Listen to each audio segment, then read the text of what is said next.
എല്ലാവർക്കും നമസ്കാരം. ഒരിക്കൽ ഗലീലയിലെ നസ്രത്ത് എന്ന പട്ടണത്തിൽ ഒരു യുവതിയുടെ അടുക്കൽ ചെന്ന് ഗബ്രിയേൽ ദൂതൻ ഇങ്ങനെ ഒരു ദൈവിക ആലോചന പങ്കുവെക്കുകയുണ്ടായി. അവൾക്ക് ഒരു മകൻ ജനിക്കുകയും അവൻ വലിയവനാവുകയും അവൻ അത്യുന്നതൻ്റെ പുത്രൻ എന്ന് വിളിക്കപ്പെടുകയും ചെയ്യുമെന്നുള്ള ദൈവിക ആലോചന അവളോട് കൈമാറി. ഈ ദൈവത്തിൻ്റെ ഈ ആലോചന കേട്ട ഈ യുവതി ദൂതുവാഹകനായ ഗബ്രിയേലിനോട് ചോദിക്കുന്ന ഒരു ചോദ്യമുണ്ട്. ഒരു പുരുഷനെ അറിയാത്ത എനിക്ക് ഇതെങ്ങനെ ഈ ദൈവിക ആലോചന എൻ്റെ ജീവിതത്തിൽ സംഭവിക്കും അല്ലെങ്കിൽ നിവൃത്തിയാകുമെന്ന് മറിയ ദൂതുവാഹനായ ഗബ്രിയേലിനോട് ചോദിക്കുന്നുണ്ട്. പലതും പറഞ്ഞതിന് ശേഷം ഗബ്രിയേൽ ഇങ്ങനെ പറയുന്നു: ദൈവത്തിന് ഒരു കാര്യവും അസാധ്യമല്ലല്ലോ എന്ന് അവളോട് പറഞ്ഞു. ഈ വാക്ക് കേട്ടതിന് ശേഷം മറിയ പറയുകയാണ്: ഇതാ ഞാൻ കർത്താവിൻ്റെ ദാസി, നിന്റെ വാക്കുപോലെ എനിക്ക് ഭവിക്കട്ടെ എന്ന് പറയുവാനായിട്ട് ഇടയായിത്തീർന്നു. ദൂതൻ വന്നിട്ട് അവളോട് പറഞ്ഞു: നിനക്കൊരു മകൻ ജനിക്കും, അവൻ അത്യുന്നതൻ്റെ പുത്രൻ എന്ന് വിളിക്കപ്പെടും, അവന് യേശു എന്ന് പേർ ഇടണം, അവൻ വലിയവനാകും, ദാവീദിന്റെ സിംഹാസനം അവന് കൊടുക്കും എന്ന് അവളോട് പറഞ്ഞു. ഈ ദൂതനെക്കുറിച്ചൊക്കെ അല്ലെങ്കിൽ ഈ ദൈവിക ആലോചനയെക്കുറിച്ച് മറിയയ്ക്ക് വ്യക്തതയുണ്ട്. കാരണം ഒരു യഹൂദ സ്ത്രീയായ മറിയ തൻ്റെ ചെറുപ്പം മുതലുള്ള ആ മതപഠനത്തിൽ അല്ലെങ്കിൽ ദൈവിക കാര്യങ്ങളെക്കുറിച്ചുള്ള പഠനത്തിൽ തങ്ങളെ രക്ഷിക്കുവാൻ വേണ്ടി അല്ലെങ്കിൽ തങ്ങൾ പ്രതീക്ഷിക്കുന്ന തങ്ങൾക്കായി ദൈവം ഒരുക്കുന്ന ഒരു മിശിഹായെക്കുറിച്ചുള്ള ഒരു സങ്കല്പം, ഒരു ചിന്ത അവളുടെ കുഞ്ഞുനാൾ മുതലുള്ള അഭ്യസനത്തിൽ, പഠനത്തിൽ അവൾക്ക് അറിയാവുന്ന ഒരു കാര്യമാണ്. ഏതാണ്ട് ബാബേൽ പ്രവാസത്തിന് ശേഷം യഹൂദ ജനം പഴയ നിയമ ഗ്രന്ഥങ്ങളിൽ നിന്നും തങ്ങൾക്ക് ദൈവം ഒരുക്കുന്ന, ദൈവത്താൽ അയക്കപ്പെടുന്ന ഒരു മിശിഹായെക്കുറിച്ച് യഹൂദ ജനത്തിന് വളരെ അറിവുള്ള ഒരു കാര്യമാണ്. തങ്ങളുടെ മതപഠനത്തിൽ നിന്നും അവർ ഏതാണ്ട് 12-13 വയസ്സ് ആകുമ്പോഴത്തേക്കും ആ മിശിഹായെക്കുറിച്ചുള്ള ആ അറിവും പഠനവും ഒക്കെ ഏകദേശം ഒരു യഹൂദ ബാലന് അല്ലെങ്കിൽ ബാലികയ്ക്ക് പൂർത്തിയാകുന്നതാണ്. അതുകൊണ്ട് തന്നെ മിശിഹ നിന്നിൽ നിന്ന് ജനിക്കുമെന്ന് ഗബ്രിയേൽ ദൂതൻ മറിയയോട് പറയുമ്പോൾ ആ മിശിഹ ജനിക്കുമെന്നുള്ള കാര്യത്തിൽ അവൾക്ക് യാതൊരു വിധത്തിലുള്ള സംശയവുമില്ല. പക്ഷെ അതെങ്ങനെ ജനിക്കുമെന്നുള്ള കാര്യത്തിലാണ് അവൾക്ക് സംശയമുണ്ടായിരുന്നത്. ദൂതൻ അവളോട് പറയുകയാണ്, നിന്നിൽ നിന്നും ആ മിശിഹ ജനിക്കും. അപ്പോൾ അവൾ ചോദിക്കുകയാണ്, ഇതെങ്ങനെ സംഭവിക്കും? ഞാൻ ഒരു പുരുഷനെ അറിഞ്ഞിട്ടില്ലല്ലോ, അല്ലെങ്കിൽ ഞാൻ വിവാഹം കഴിഞ്ഞിട്ടില്ല, പിന്നെ എങ്ങനെ എനിക്ക് ഈ ഒരു കാര്യം എൻ്റെ ജീവിതത്തിൽ സംഭവിക്കുമെന്ന്.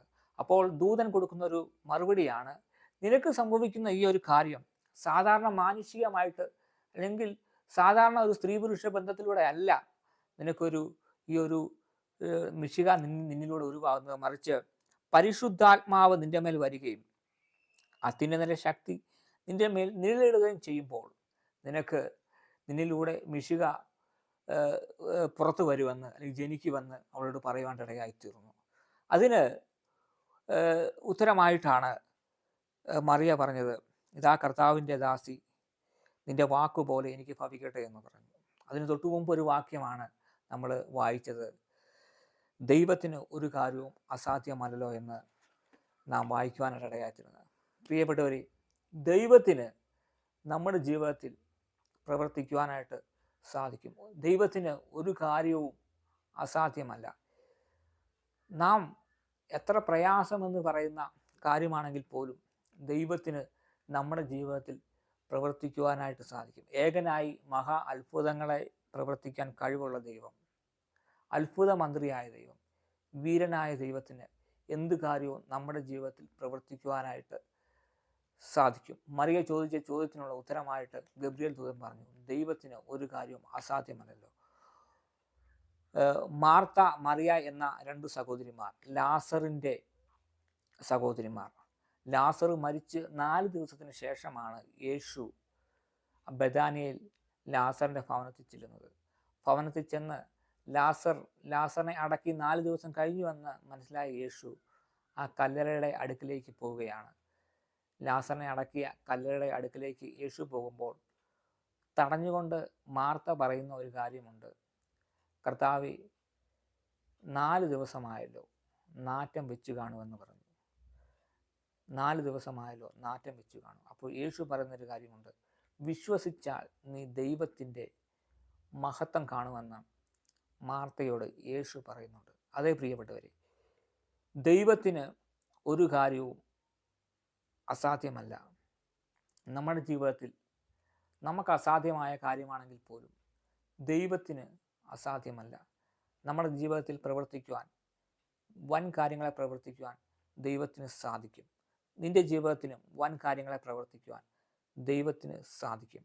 നീ വിശ്വസിക്കുവാൻ തയ്യാറായാൽ ദൈവമഹത്വം നിന്റെ ജീവിതത്തിൽ, ദൈവത്തിൻ്റെ വലിയ കാര്യങ്ങളെ നിന്റെ ജീവിതത്തിൽ നടക്കുവാനായിട്ട് സാധിക്കും. അതിനാൽ മറിയ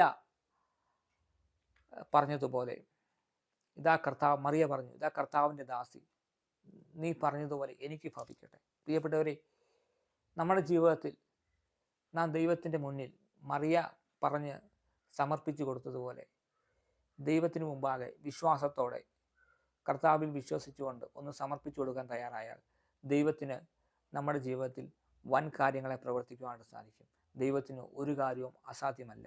നീ വിശ്വസിച്ച് സമർപ്പിച്ചു കൊടുക്കുവാൻ തയ്യാറായ നിന്റെ ജീവിതത്തെ ദൈവസന്നിധിയിൽ കർത്താവിൽ വിശ്വസിച്ച് ദൈവം മുമ്പാകെ, യേശുവിന് മുമ്പാകെ നീ ഒന്ന് സമർപ്പിക്കുവാൻ, നിന്റെ ജീവിതത്തെ സമർപ്പിക്കുവാൻ തയ്യാറായാൽ ദൈവമഹത്വം നിന്റെ ജീവിതത്തിൽ കാണുവാനായിട്ട് സാധിക്കും.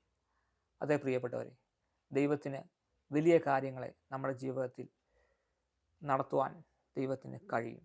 നീ വിശ്വസിക്കുകയും നിന്റെ ജീവിതത്തെ സമർപ്പിക്കുകയും ചെയ്യാൻ തയ്യാറായാൽ ദൈവം വലിയ കാര്യങ്ങളെ നിങ്ങളുടെ ജീവിതത്തിൽ ചെയ്യുവാനായിട്ടിടയായിത്തീരും. അവൻ അത്ഭുത മന്ത്രിയാണ്, വീരനാൻ ദൈവമാണ്, ഏകനായി മഹാ അത്ഭുതങ്ങളെ ചെയ്യുന്ന മഹാദൈവമാണ്. ദൈവത്തിന് അസാധ്യമായ ഒരു കാര്യവും നമ്മുടെ ജീവിതത്തിൽ ഇല്ല.